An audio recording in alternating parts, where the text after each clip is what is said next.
purposes only. Faith City Central and the Wise Ministry do not endorse, recommend, or guarantee any presenter, business, product, or service. Participants are encouraged to conduct their own due diligence before making any financial, tax, legal, insurance, investment, or business decisions, period. Not just tonight, but period. So, with that, I get the honor of introducing, and I'm going to go through it quickly. So I'm going to talk quick, so you got to listen fast because I want them to get started. I'm going to share with you a little about our two presenters tonight. First, I will start with Terrence Taylor. Terrence Taylor is an enrolled agent, an elite designation given by the IRS to qualified tax professionals.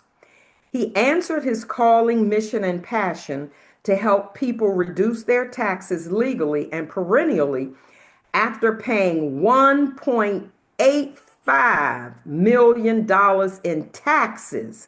He didn't have to while working 5.5 years at Google. He is a believer in God. He's a big believer in God. Al Darnell Jr. started Tailored Tax 2.5 years ago to help highly paid and highly taxed people keep more of their money so they, their families, and communities benefit more. He is the blessed husband to Winnie, and they are 19 years into a mutually agreed 99-year marriage contract. Their children, Claudine and Gilbert, 18 and 16, are blessings and gifts from God and have Winnie's smile, which Terrence thought he wanted on his children when he first met Winnie and saw her smile. Terrence also holds an MBA from Harvard Business School and is a licensed professional in 31 states, including Maryland, Virginia, and DC. Mike Sims Jr. is a licensed financial professional. He's a partner of Faith City Central and a seasoned technology leader with over 25 years of IT experience, having worked with organizations including Oracle, Verizon, Cisco, General Dynamics, and the Purpose Company. He is also an accomplished musician, recording artist, and devoted husband to his wife of over 12 years, Leanne, and proud father to their son, Josiah. Passionate about biblical stewardship and financial education, Mike is committed to helping individuals and business owners build wealth, protect what they've built, and create a lasting legacy through wise financial decisions. Terrence, oh, okay, so that's his. That's So it. I was getting ready to go back into yours, Terrence. So what we're going to do at this time, we're going to jump right into the questions Uh-huh. because we want you all to get the information. And as you know, the title is Stop. Are you leaving money on the table? Yeah. So the first question, I mean, if that's the title, the first question is going to lead into the title. And Uh-huh. however you all do it, that's your thing. Whoever answers or both answer. Why do so many individuals and business owners end up leaving money on the table when it comes to taxes? Mike, I would love for you to tell them the mindset story that we were talking about before we start, and then I can get into some technical stuff. Sure. Thank you, Terrence. And thank you, Minister Cindy and Dr. Teresa, for this opportunity. I'm grateful to be here.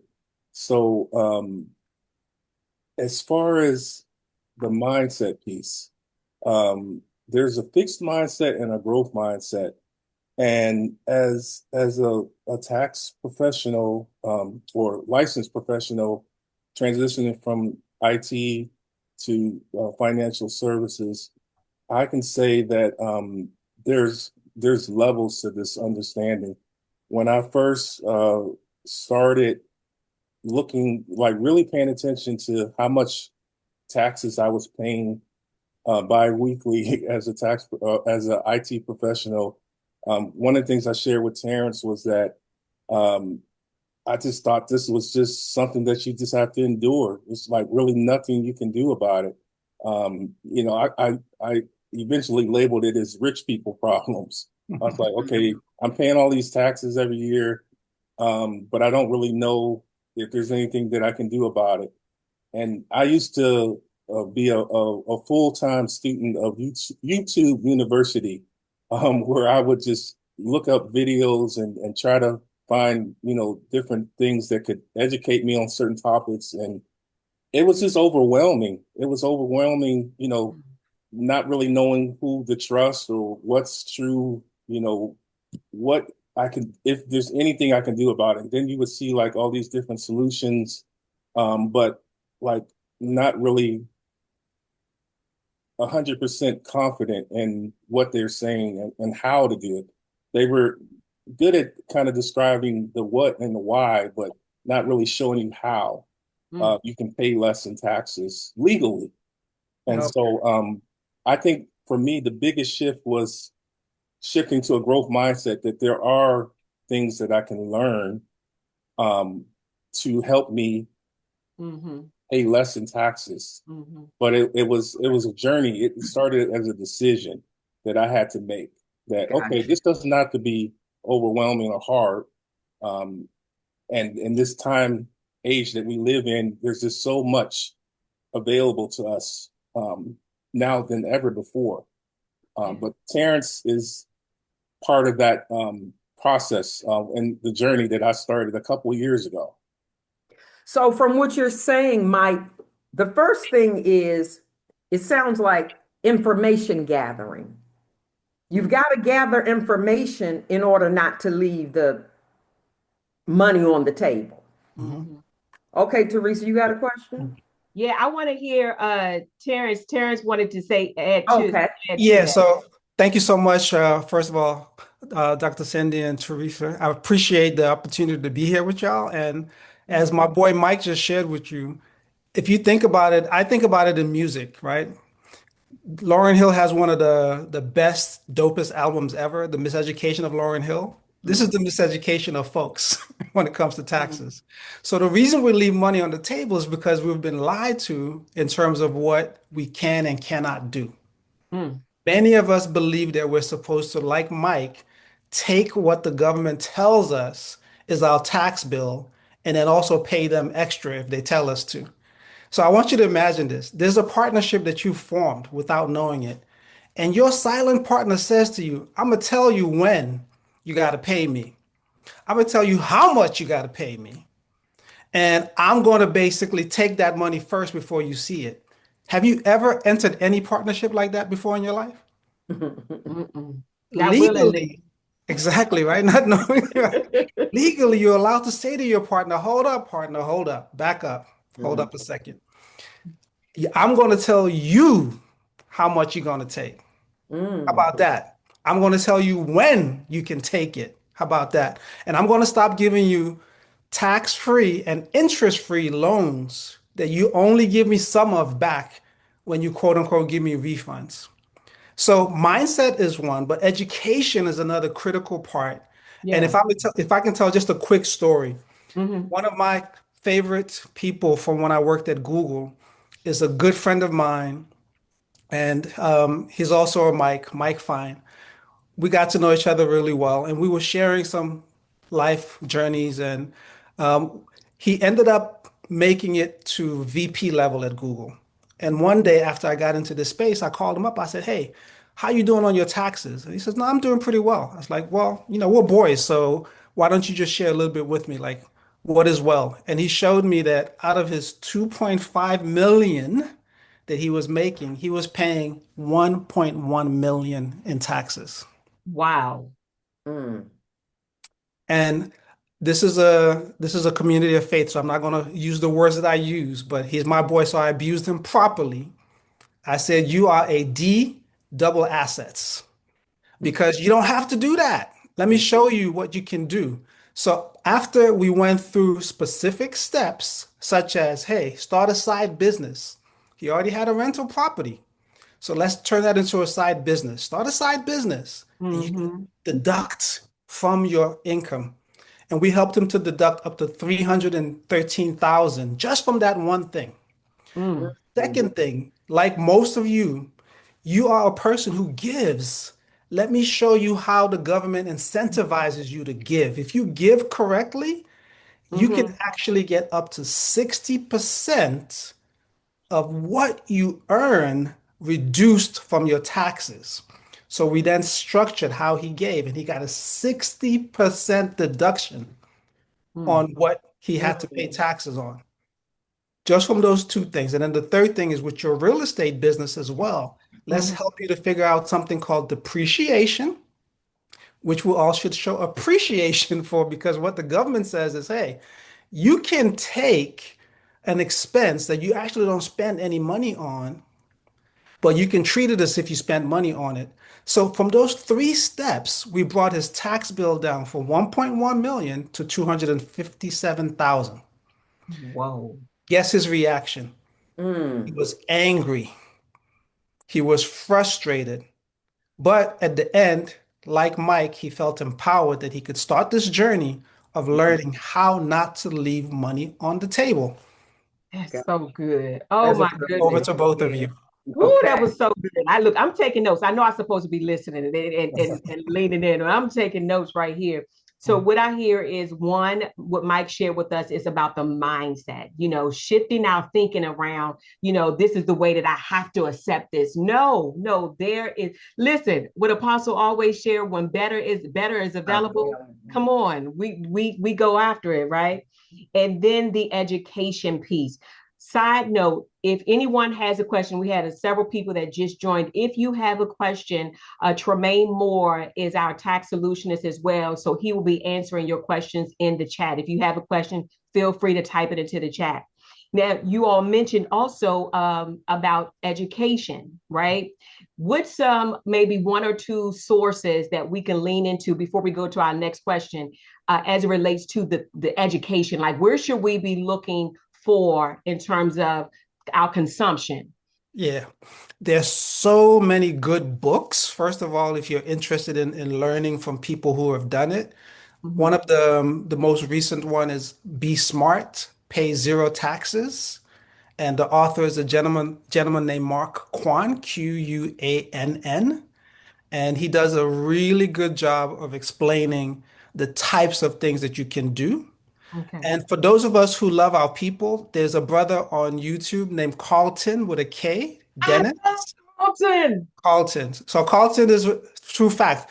Carlton is responsible for me getting into this industry because I reached out to them after making my A double assets mistake, right? Of paying so much. Oh And my they God. helped to show me that it's possible through strategies to reduce your taxes. So if you look up Carlton Dennis with a K, he is an expert in the field and he breaks it down in a way that you can understand it. And he's been at it for a while. So there's so many videos. And especially for those of us who come at this from the employment perspective and we don't really know what to do and how we can save taxes, Carlton is one of the best when it comes to that. So I'm gonna stop there. I don't know if Mike has any he wants to add. I'll just say no specific books to mention, but um, as far as educating myself, one of the things that I took advantage of was at the time years ago, I had a pretty long commute to the office. And Hmm, so I turned my car into a university on that's good. wheels. And my wife, I credit for really getting me on Come on, Audible. wife. Um, so she got me on Audible, and I've been obsessed ever since. So we have this huge library of audio books that I would listen to in the car while I was on my drive to work or coming home from work. So I really use that time to learn. And Oh, then I'm also a fan of Kindle books as well because I don't have to carry all these books around. Oh, yeah. And so when we travel and stuff, I always have something good to read. I just became obsessed with the topic. mm. Financial literacy has become one of my latest obsessions. Oh, that's good. I'm just grateful that I'm learning a lot of this stuff now. It's not too late. There's like Terrence said, there's some really great resources out there. And so you just kind of start, being curious about, Oh, that's what it is and start there. One of the things I love about my son, who just turned 6 months, he's curious about everything. Mhm. Oh, Everything is brand new to him. And yeah. so, having that childlike curiosity is a great place to start. Oh, that's great wisdom. Thank you both for your responses with that. So what I hear is turn off the music, right? I know it's gospel music. Come on, Teresa. It's good gospel, but we also need good gospel from the financial arena, right? Right. That's right. So challenge yourself to spend about maybe start off with 15 minutes a day, 30 minutes a day, just listening to something around managing and multiplying your resources, right? So when it comes to tax planning, Mhm. Terrence, I'm gonna start with you for this one. Mhm. What would you say is the biggest misconception that people may have around tax planning? Yeah, so the interesting thing, Teresa, is that most of us, unless we get into like the mindset that Mike is talking about Yeah. and the mindset that Mike Fine ended up developing, we think planning comes with the calendar, meaning that we only have to really start thinking about our taxes around Mhm. April 15th. Mhm. So we've been trained to think about it in that way, Mhm. right? But true planning is actually sitting down like in January of the tax year and figuring out, that silent partner of mine that likes to take more money than I want to give it, how much do I want to give it this? How much do I want to give them this year? Wow. And what am I going to do within the law to allow me to plan my affairs so that I pay them the minimum that Right. I owe and not a penny more? Mhm. I know Ooh. Tremaine will appreciate this. There's a judge in U.S. history that we all love in the tax space, beloved Judge Leonard Hearn. And what he said is that every citizen and every taxpayer has the right, check this out, the right to arrange our financial affairs so that we pay the government the minimum taxes required and allowed by law and not a penny more. Mm.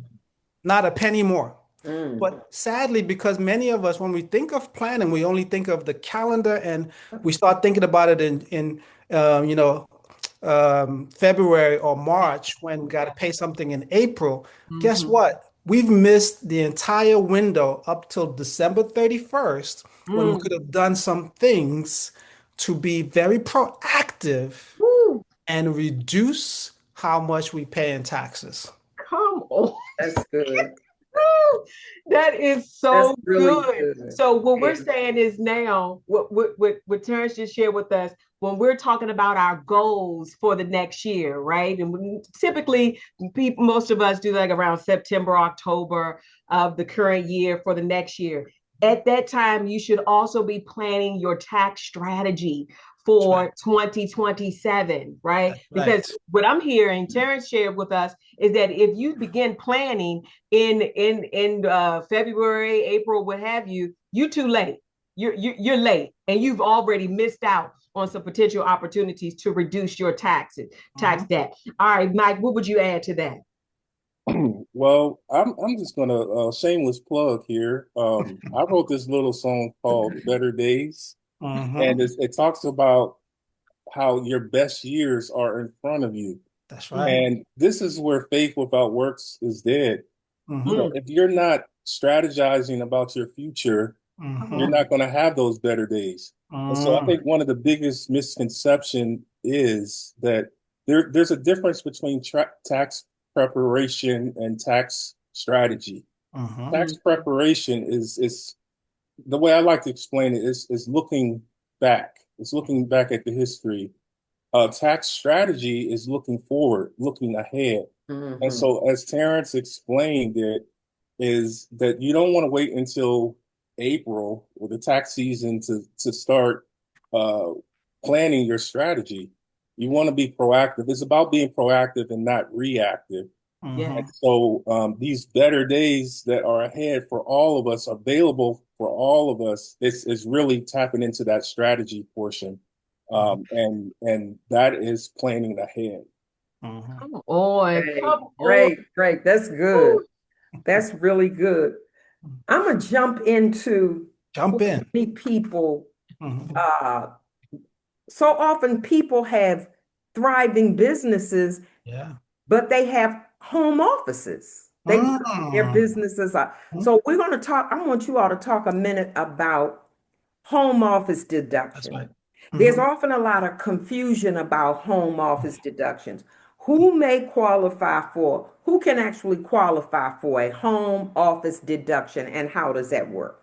All right. Thank you so much for that, Dr. Sin. We definitely got to clarify this right now.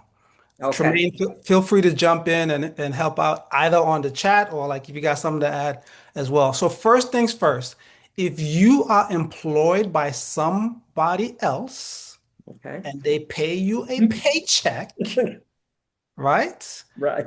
And you don't have your own side business, this is not a door you can walk through. Right. Mm. You cannot take a home office deduction. Even if that employer, like during COVID, says, hey, I want you to work from home, Mm-hmm. you cannot take the home office deduction. Gotcha. If, on the other hand, you're a good steward and you decide you want to start a small side hustle, small side business, or maybe you already have one, right? That is the first qualification. You got to have a side business to be able to take the home office deduction. So that's step one. Okay. Step two, you got to make sure that that space is a space that you use regularly and exclusively to do work or to meet your clients. Mm-hmm. So, what does that mean? Right now, I'm actually sitting, or you can't see it because of the background. I'm sitting in our home office. My son and I share this as a home office because he's employed by our business. We can get to that if you want to talk about employing your children. And this room is exclusively used for work and business, Mm-hmm. right? So once that is the case, it qualifies for the home, or we qualify for the home office deduction, my wife and I on our taxes. But let's say, for example, because many of us do this, let's say we work and we do a lot of work in our kitchen, and we might even be doing it at the kitchen table all the time. Mm. Do we qualify for the home office deduction? Sadly, no, Mm-hmm. because the space is not exclusively used for working or meeting clients, Mm-hmm. right? And then the third thing to think about when it comes to the home office deduction is if you qualify for it, how do you want to take it? And I'm not going to get too much into details with numbers, but I just want you to think about choices because we talked about that silent partner who was telling you what to do and all that stuff. No, you want to tell them what to do. But that silent partner says you can choose how you take the home office deduction. If you have a business and you're working from home, you can say, okay, I want to deduct from my taxes $5 times the square feet of that space that I use exclusively and regularly to conduct business or to meet my clients. So let's say, for example, it's 200 square feet. Then $5 times 200 square feet, that's $1,000 that you could take. The maximum that your silent partner allows you to take, though, is up to 300 square feet if you use that method. And that means only 1,500. Okay. Okay. Mm-hmm. Now, if you're not already using this, 1,500 every year, I mean, in 10 years, that's 15,000 in your pocket. That could be a lot of money, right? You can donate that to the church, you can donate that to other causes. I get it. But what if you decide that you actually want to take the actual expenses for running your home? Then guess what? If you have a mortgage, then you can take the interest portion of your mortgage payments as part of your home office expense. You can take utilities as part of your home office expense. You can take any type of subscriptions that are related to running your business as part of your home office expense. And once you get to that level, you're now at the stage where you can calculate how much that is. So let's say for argument's sake, you have a mortgage payment that's 3,000 and you were blessed and God has just moved you into this house. Well, the bulk of that 3,000 is going to be interest. Mhm. So maybe 2,700 of the 3,000 is interest. So now just on that one expense, you already could deduct 2,700 as opposed to just 1,500. All right. I'm gonna pause here and see, Tremaine, I see your face saying something. So I don't know if you want to jump in and add something or if you're working on something. Well, I was just typing in the chat. Somebody Oh, okay. posted All right. All right. You look quite serious. All right, Mike, anything you want to add? Oh, I was just over here getting giddy because, Terrence, we've met almost 2 years ago. That's right. And so before that, we've had a lady preparing our taxes for years now. But you've taken it to a whole nother level of understanding. But yeah, this is something that my wife and I have been taking advantage of for quite some time. She started a business years ago, and then I kind of, started mine shortly after her. But when we first heard about this benefit of having a home office and a list of tax deductions that you can take advantage of every year, we were like, OMG, okay, we need to start doing this Mhm. ASAP. And Mhm. so this is part of the increase in promotion comes through exposure That's piece Come right. on. that Apostle has taught us, for years now. When you hear these things, it'll give you an opportunity for more, for greater, when Mhm. you're exposed to greater. And Yeah. so there was a lot of things that we were leaving on the table. Yeah. The question that is in the topic for tonight, am I leaving money on the table or yeah, You are. yes, the answer is yes, because there are so many different levels to this thing. And Yeah. then with things change, quite often. So things that, might not have qualified before qualify now, like all these different things can happen. And so it's important to, going back to the education piece, it's important Mhm. to educate yourself because there you have options. Dr. Teresa mentioned this earlier, better is available. That's Mhm. It's it. always available. And so, Mhm. yeah, I'm just grateful to be talking about this because having a side business or a full-time business, there are lots of things that, in your office that you can take advantage of to lower your taxable income. And Dr. Teresa and Minister Cindy, if you would allow me to just add a few more things, because this is such a powerful deduction for us if we really understand it. I Mhm. want you to literally think about all of the expenses that go into running your home. Mhm. And when you use that expense method, then what you do is you say, okay, this specific room, what percentage of the total square footage or yeah, square meterage, like I think square feet we use in the US, right?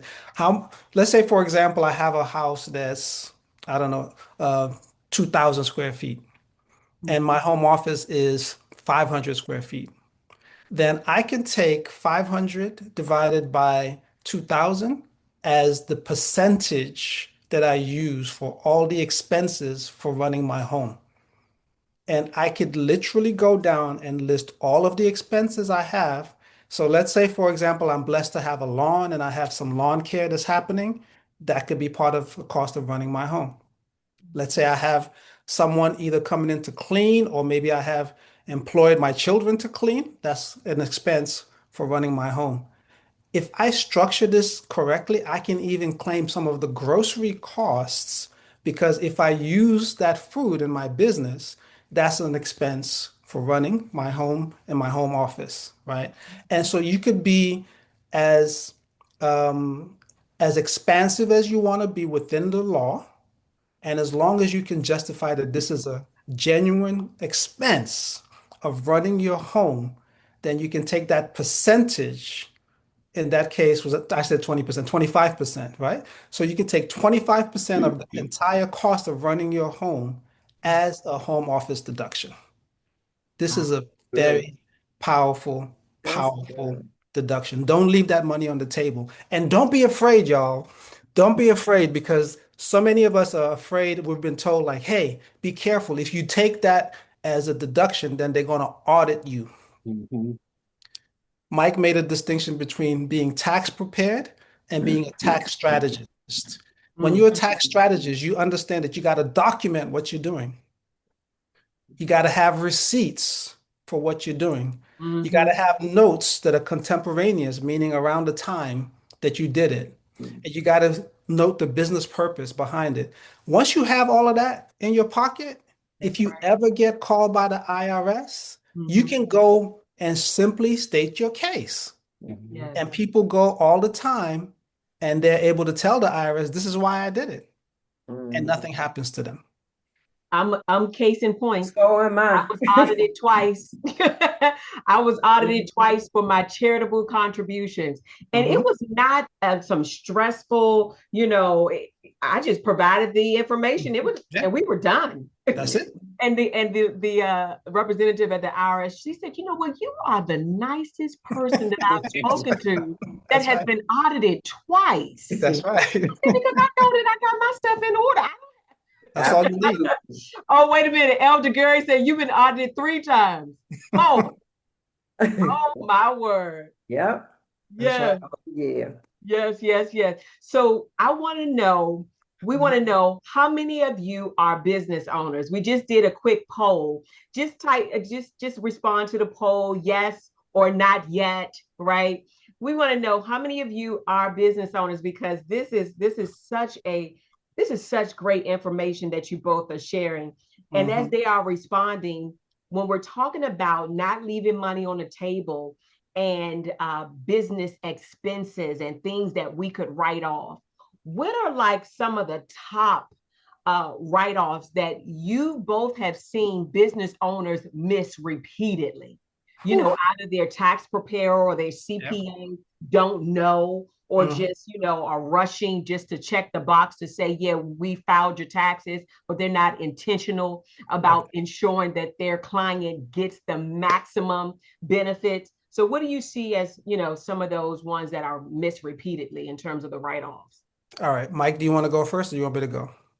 Oh, sure, I'll go first. Thank you, Terrence. Mhm. So I feel like every year is an opportunity for my wife and I to elevate our thinking, our learning. We've definitely evolved since day one to now. There was a lot of things again that we were leaving on the table for sure. Um, but I would say some of the biggest things lately was strictly related to our businesses, Mhm. our side businesses, and as employees, we were catching up there as well because there's benefits as employees as well. I think we're going to talk a little bit more about that later. But as business owners, one of the biggest things for me was I needed to do a better job of keeping track of subscriptions, licenses, Mhm. exams, like different things that I need to stay current with my credentials. You can keep track of those things, and those are things that you can turn in as deductions as well. And so I had to do a better job of keeping things organized and tracking those things throughout the year. But those were some of the biggest things that I was missing early on in my journey as a business owner. Um, wasn't tracking those things. And then the lady that's been doing our taxes for years, she was really good at reminding me annually to turn those things in. And so, and I was sharing this with Terrence earlier as a new first time father. My why intensified because I Mhm. was like, okay, this little boy is cute and expensive. And so I needed to find creative ways Just like his to mom. Yes, yes, Sorry. yes, you're right. It started with Mrs. Sims first. So I need to find creative ways to keep more of what I have. Mhm. And so Mm-hmm. it started, well, that helped me to even intensify this as I don't want to miss anything. I don't want to leave anything on the table. All right, so let's get into it because there's so much, and this is such a good question. So let me give you a nice list of additional things. So Mike has already mentioned subscriptions, and I And want to blow your mind. and What if Terrence, you, before yes, oh, before you yes, mention, just so you know who you're talking to, we have yes. 81% Woo! business Oh owners wow. on the line. So they are right now, they're leaning in. I They're like, love this. tell us all the Okay, tax all breaks. right, cool. So since we got business owners, we're going to shade this towards y'all. Okay. As a business owner, did you know that subscriptions can also include those streaming services that you use? Hmm. So let's say, for argument's sake, that your business requires you to use YouTube from time to time to do research. Ah, Mhm. Well, that's a business subscription. What about Netflix? If you need Netflix to either entertain you and or your clients from time to time, that could be another subscription. So for example, in the tax business, when the tax season comes upon us, like we're going like tax tax return after tax return after tax return, and sometimes you need something in between to just take your mind off of the previous tax return before you continue going. So that is a subscription also that you could get a tax deduction for. If you use software for your business, that is another thing that you could use. And a lot of apps have replaced software programs. So apps that you use in your business, for sure. We all know about professional development and books, right? The home office, as we've already spoken about, is a huge one. Business meals, as long as you are tracking them and they're for business purposes and you've documented them, certainly. Startup costs. So you're thinking about, for those who, like the 19% who don't have businesses, you might be thinking after this, I want to start a business.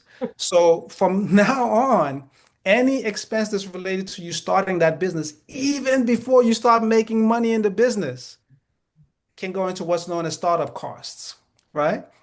When you have a business, and some of us know about this, many of us don't, as a business owner, you could also save for your retirement through your business.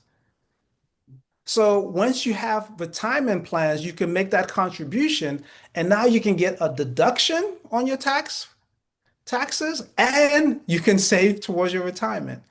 So Mhm. these are absolutely amazing things that you could use. And then let me get into two things that I think are probably at the top. Hmm. Some of you have heard of the Augusta rule. Yeah.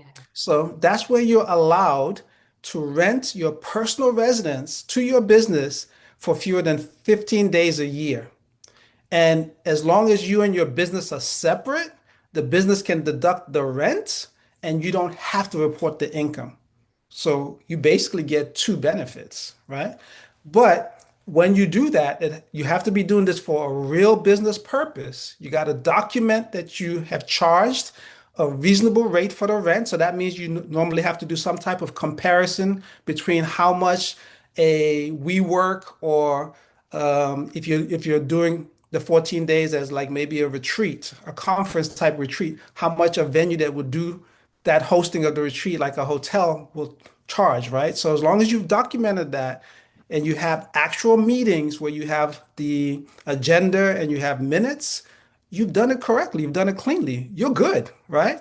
If you do it casually or if you don't really understand the ins and outs, this is where you get into trouble. So let me help y'all with one quick fact. This only works, the Augusta rule only works when you and your business are separate. What does that mean? You have to have structured your business as an entity that is either a S corporation, a C corporation, or a partnership. If you are a sole proprietor, or if you have an LLC and you're a single member and you didn't elect for that LLC to be taxed either as an S corp, a C corp, or a partnership, guess what? the IRS is going to say you're renting your house to yourself. And therefore, we'll give you a deduction, but we're also going to tax you on the income. So that it basically cancels out. So you don't get anything, right? So this is not something that you want to structure without thinking it through. So make sure you work with people who you trust to help you to set this up, right? And think about this. The other thing about the Augusta rule is so many of us have heard about why we should do it, but many of us don't actually take time to do the math to figure out what that could mean. Mm. So let me help you out.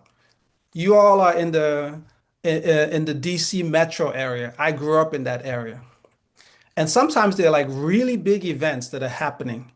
And when those events happen, if you needed to rent a place at a hotel, the rates go up tremendously.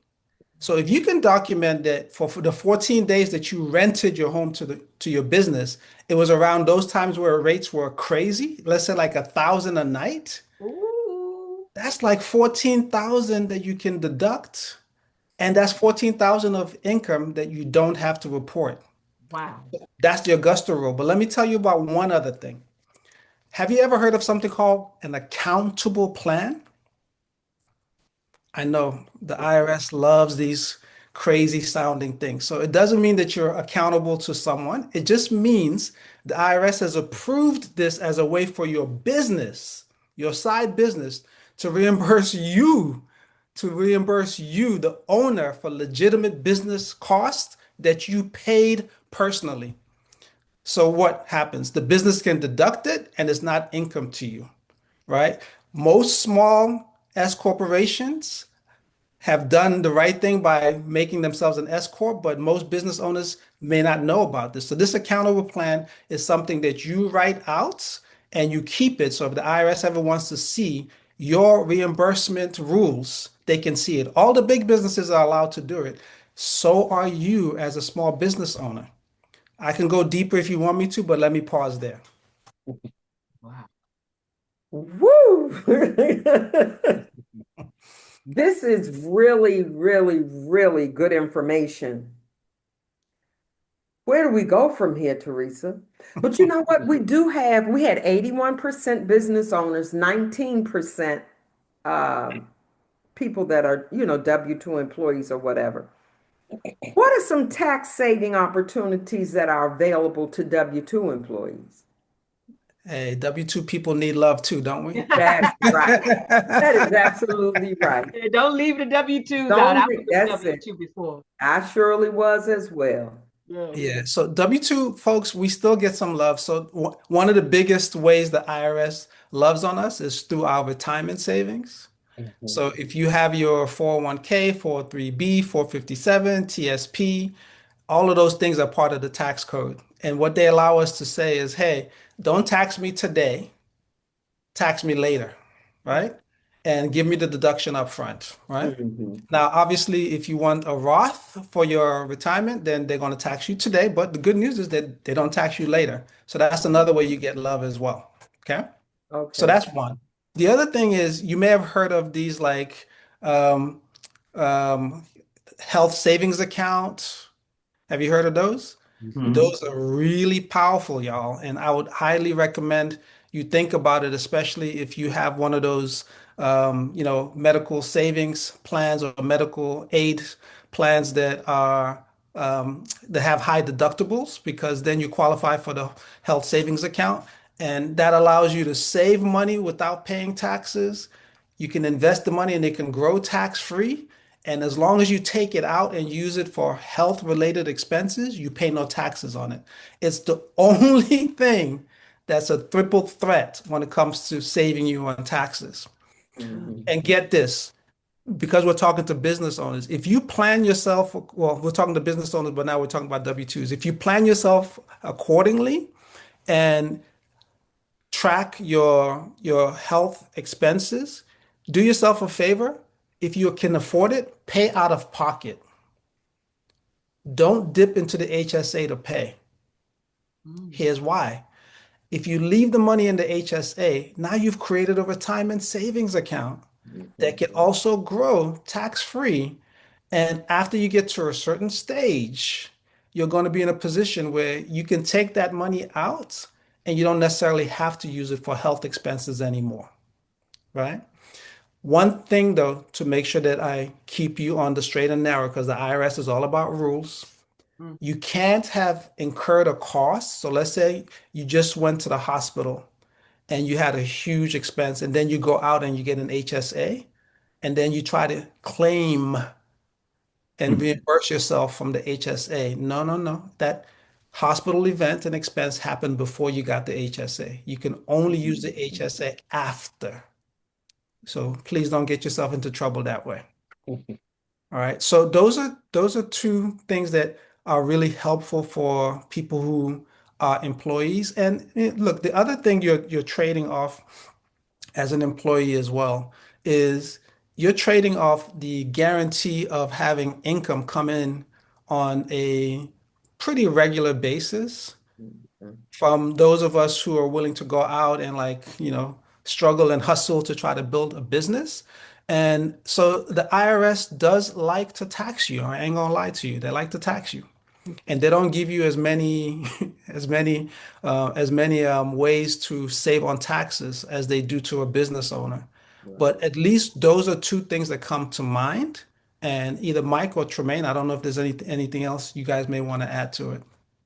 I would just add simply this. If you can turn your active income, your W-2 income, into portfolio income or passive income, that's a start right there. Portfolio is basically doing investments, whether it be mutual fund investments and things like that, where your capital gains tax bracket is lower than your ordinary income tax bracket. Mhm. Okay. Phenomenal. Awesome. Gotcha. Mike, anything you would like to add to? Are we good? Yeah, just piggybacking a little bit off of the health savings account. Just to give you an example, we used my wife and I we used it for things like co-pays and different medical expenses. But we also discovered that it could also handle expenses for like our health and wellness. For I used it recently to pay for a fitness class that I started back in May. That I wasn't even aware that I could use it for that. And so I got reimbursed for the cost of that class. And also, as I started seeing a chiropractor last year, and I was able to actually go back and get reimbursed for some of those payments from last year. And there's a stretch class that I take. So I have a pretty my health and wellness routine is pretty involved right now. I'm saying all this to say that I discovered that these are ways that I can use the health savings account as well. And most recently, with the flexible spending account, which is structured differently, we actually used it to pay for our son's daycare a couple months because that's like another mortgage payment. Oh my Oh, goodness. And yes. so if Oh, there's a way yes. that we can use tax advantage or tax-free money to pay for those types of things, again, those are things that gets me really excited. And so as a W-2 employee, you got to take advantage of those things. That's a must. Yeah. Oh, that's so good. Go Can I ahead. please, can I Leanne please, said, y'all keep us lifted. that's right. Can I please give a shout out to Nelda Sims for mentioning charitable giving? That is spot on, Nelda. Yes. Yes, you can definitely do Uh, that.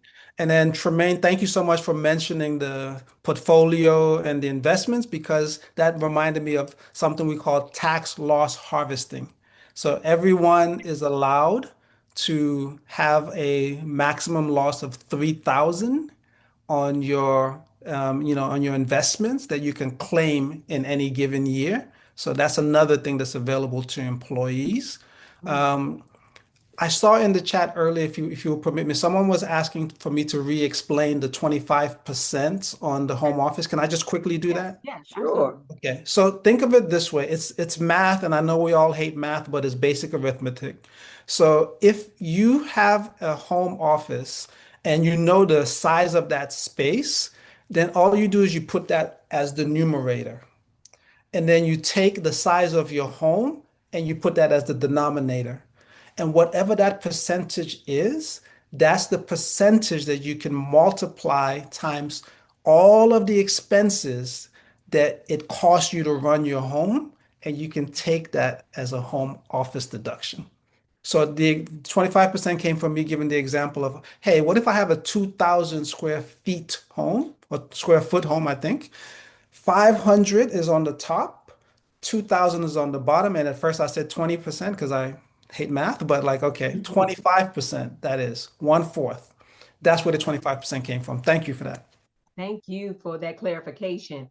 This is absolutely This has tremendous. been If you really all, good. I'm telling you, the insight, Mike, Terrence, Tremaine, that you all are sharing is just it's illuminating. Mhm. And just in the chat, on a scale of 1 to 10, I want everyone to just to post how helpful is this on a scale of 1 to 10, 10 being, oh, absolutely helpful. Just type it into the chat on a scale of 1 to 10. Leanne says 12. I No wonder bias, why. no bias I there. wonder why she's not biased. But listen, Leanne was as you all are responding, Leanne was preaching into the chat, talking about I always have Have more than more enough. than enough. She Wealth sure and riches was. are in my house, That's right? right. Everything Amen, Leanne. that Amen.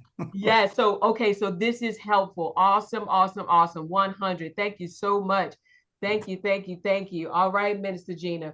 So, here's another question because you all mentioned about tracking, right? And Yes, that's where it can go up or otherwise. that's right. And so, what are some financial records that both business owners as well as W-2s should keep throughout the year to ensure that, when they're ready to meet with the CPA or what Yeah. have you, that things are in order? What does that look like? Okay, so first things first. Any document where you have stated what your business intentions are, keep it.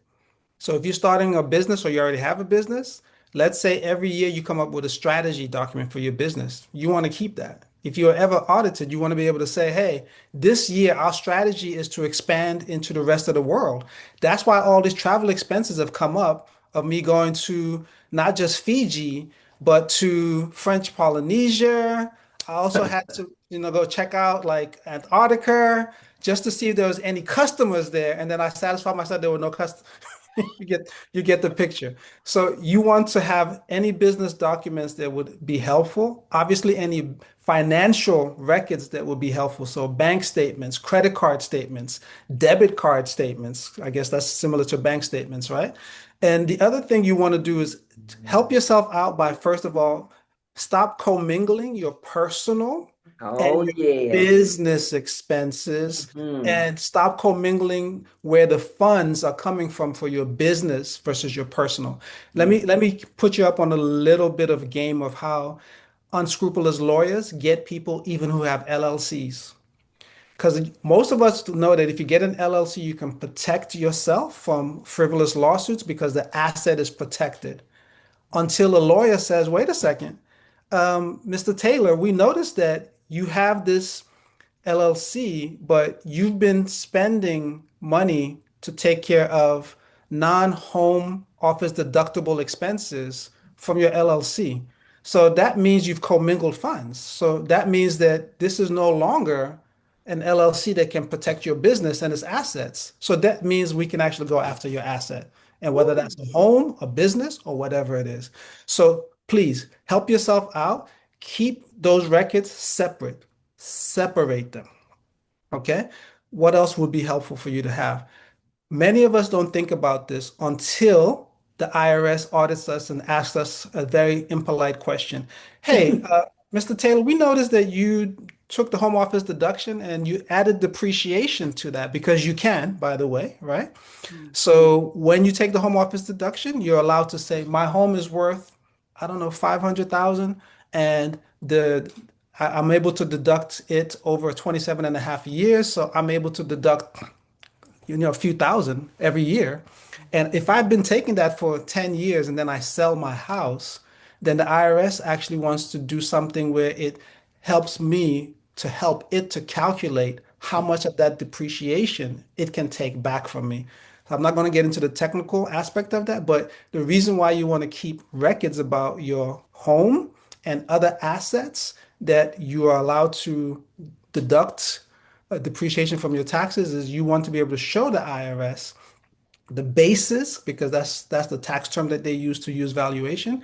They want to be able to track the basis, the worth of the asset, and anything you've done to improve it. And that's another thing about records. So if you have a HELOC, for example, home equity line of credit, and you take out 100K and you do a renovation of your property, did you know that the IRS would allow you to take a deduction on the interest you paid on that 100,000? As long as you use it to renovate the home. But Oh, now you want to keep those records because when they come auditing, you want to be able to show them this is what I used the money for. And therefore, that's why that deduction on the interest was justified. I'm gonna pause there and see if either Tremaine or Mike have anything they want to add. You I hit was it. gonna say, You hit it. in this instance, don't trust your memory, trust your system. That's right. Have a system in place. That's right. Because when you have that system in place and you're consistently using it, you can always go back to that. That's So right. keep receipts, keep logs, whatever works for you. I'm a millennial, so I like some of these apps that keep track of things like that. That's right. But I can't go off of my memory because I'm going to forget something. But I can trust the system if it's in place. That's right. That's so good. this has been really, really, really good. Excellent information. I'm going to touch base with you guys. I definitely am. Because seniors, when Mm-hmm. you deal with retirement, Mm-hmm. we've sold a business, Mm-hmm. houses, cars, all of that's paid for, no expenses. Mm-hmm. And Uncle Sam wants retirement money. He wants Social Security. He wants the cat. He wants the bird. He just wants everything. And having been a business owner for so long, I was used to deductions. I mean, and plenty of them. Mm-hmm. And now there are none. So yeah, I'll be touching base with you guys. Please do. Yes, absolutely. And if you could share with us, Mike, one of those apps that you were mentioning, a couple of the apps that in terms of So tracking. yeah, one of my favorites is very simple. It's a notepad app. So it's in the cloud, so I can access it from any of my devices. You could just literally go to the App Store, Apple Store or Google Store, and just type in Notepad app. Those are one of the. I would definitely recommend something like that instead of a regular notepad because I like to be able to track things wherever I am, Yeah. whenever I am. It doesn't matter, and so that's one of my favorite apps. It's literally I can take notes on anything, and I can access it from multiple devices. Thank you so much. Thank you, thank you, thank you. Someone asked for information. I'm trying to make sure I have it right. I have one. Which one is it? Mike Sims at GFI? Yes, that's it. Okay. Mike, do you want to put it in the chat so they can That's see? what I'm doing. Uh-huh. Oh, okay. Yep, that's what I'm doing. Wonderful, wonderful. Yes, yes, yes, absolutely. Because I would want to follow up too with this such tremendous. I know. Seriously, we may So if need, you all can yeah. both place your contact information into the chat, that would be absolutely incredible. So Happy thank to do you so. all so much. Yes, absolutely. There it is. Let's give a round of applause to Mike Sims, Terrence Taylor, Tremaine Yes. Moore for this incredible This time. was really good. Look, all the hand emojis are going woo, woo, woo. Yes, this Thank you, was thank you, really thank you. good.